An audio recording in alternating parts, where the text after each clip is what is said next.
Aircraft being primarily held in reserve. Does that match what you've been told or been able to gather there, Bob? I think Bob. Dan, the word is that the primary, our sense here is that the primary air strike so far has been from these bases. Yes. What you see are these ground crews. Let's look and listen for a moment as one of the planes took off north to Iraq.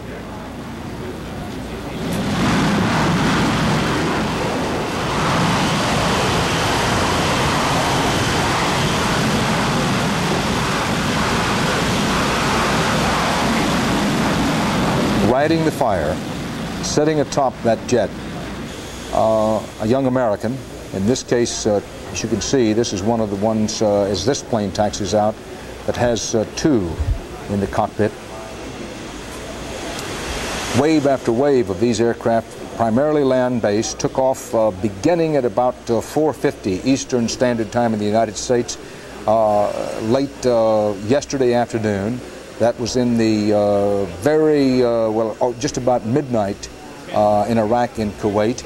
And then by about 7 o'clock Eastern Time in the United States, as we look at these pool pictures from the Riyadh base in Saudi Arabia, there was at least the first climax of the air war about 7 o'clock. If you listen carefully to Alan Pizzi's report a little earlier on, Bob Simon, Alan Pizzi said that just after 7 o'clock Eastern Standard Time in the United States, that would have been, just after 2 o'clock in the morning in Baghdad, is when he heard and saw the most bombardment in and around downtown Baghdad. Dan, the amazing thing to me so far is how neat this has all been. Of course, again, we haven't seen the messiness on the other side of these planes, the messiness they've created in Iraq. But the way in which this war has been scheduled, the way in which the deadline came and so shortly thereafter the planes took off and the air war commenced, just as everyone had been predicting for so long. It is so rare in this business of ours that things happen the way we expect them to happen, and this seems to be one of these rare exceptions. When we assess what seems to be the barely believable success of the operation so far, I think we must bear a couple of things in mind. One of them is that the American force that is arrayed here, the American force with the British and French allies, the American force that is arrayed here to fight Iraq is basically pretty much the size and extent of the American force that was meant to fight the Soviet Union. But instead of fighting the Soviet Union in Germany and Central Europe, it is fighting what is ultimately a third world power in the sands of Arabia, a far lesser task than it was designed for. Bob, again, let's watch and listen for a moment as we watch the pool pictures of this mighty aircraft going north to Iraq.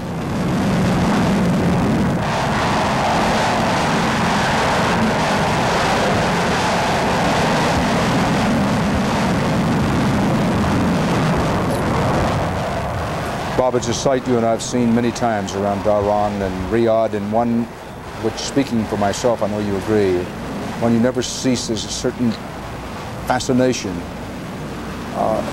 but an awareness of what the other end of that can be when they begin to unload their weaponry. It is a terrible beauty, Dan. It is a terrible beauty, and all the more terrible if you're on the receiving end. I'm reminded that Major General Barry McCaffrey, who commands the army forces in Saudi Arabia, is fond of quoting General William T. Sherman, and General Sherman said, among other things, "War is cruel, and you cannot refine it." And as we will see the pictures of what those aircraft were doing to targets in Iraq and in Kuwait, one, I suspect, will be reminded that while it's a terrible beauty to see those planes take off, when one is on the ground when they attack, Sherman's words, "War is cruel and you cannot refine it," will be echoing time after time after time. Now, as the war goes on, these are the headlines, and this is the storyline of the hour. British fighters return safely to Saudi Arabia. The British say all of their Tornado fighter bombers got back safely. At a NATO meeting in Brussels, the U.S. presses again for Saddam Hussein to pull out of Kuwait now. Baghdad radio quotes Saddam Hussein saying that the mother of all battles has begun, unquote. Early U.S. Defense Department reports say that the war is successful thus far. British military authorities say that all of their Tornado fighter bombers have returned, all the ones involved in the raid on Iraq, and that they returned safely to their bases back inside Saudi Arabia. The United States told the emergency NATO meeting in Brussels that Iraq could be spared further destruction by an immediate pullout of Kuwait. There's no sign the Iraqis plan to do that. Baghdad is reported quiet. CBS News correspondent Alan Pizzi, reporting live and direct from the Iraqi capital on this broadcast just a short while ago, said that smoke still hangs in the air from the overnight attack. Pizzi drove from the Rashid Hotel, where he'd been in a bomb shelter for part of the night, to the nearby U.S. Embassy, said he didn't see much damage. One of his fellow colleague reporters said he saw a giant hole in the ground. That would be right in the center of downtown Baghdad. But the communications center, the foreign ministry, and other main government buildings, said Pizzi, seemed to be undamaged. Saddam Hussein was heard on Baghdad radio vowing that, in his words, victory is near.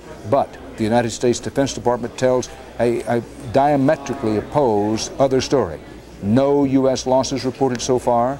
No reports of any Iraqi Scud missiles, that's their best long-range missile, being fired. Indeed, the missiles pointed directly at Israel are reported to have been wiped out. Pentagon correspondent David Martin says the Scud missile sites were reported hit very hard in the early stages of the attack.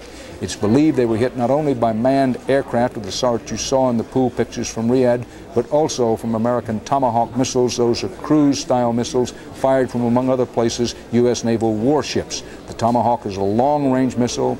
In this case, it was launched from surface vessels, not submarines. It carries, each one of these Tomahawk missiles, a 1,000-pound warhead. It is among the most sophisticated and complicated pieces of weaponry in the world today. War protests are being seen and heard around this country tonight, and some overseas. This particular one staged around a bonfire outside the United Nations here in New York. Security has been tightened at U.S. airports as a precaution. Bomb squads are on alert at Los Angeles Airport as a precaution, and curbside boarding and baggage are now prohibited at the Hartsfield Atlanta Airport. All of those precautionary steps taken. And as Gary Reeves reported from North Carolina, and one doesn't say this lightly, in North Carolina, where at this time of year basketball is a kind of a secular religion, in North Carolina, the North Carolina State game tonight was called off as the war reports from the Persian Gulf came in.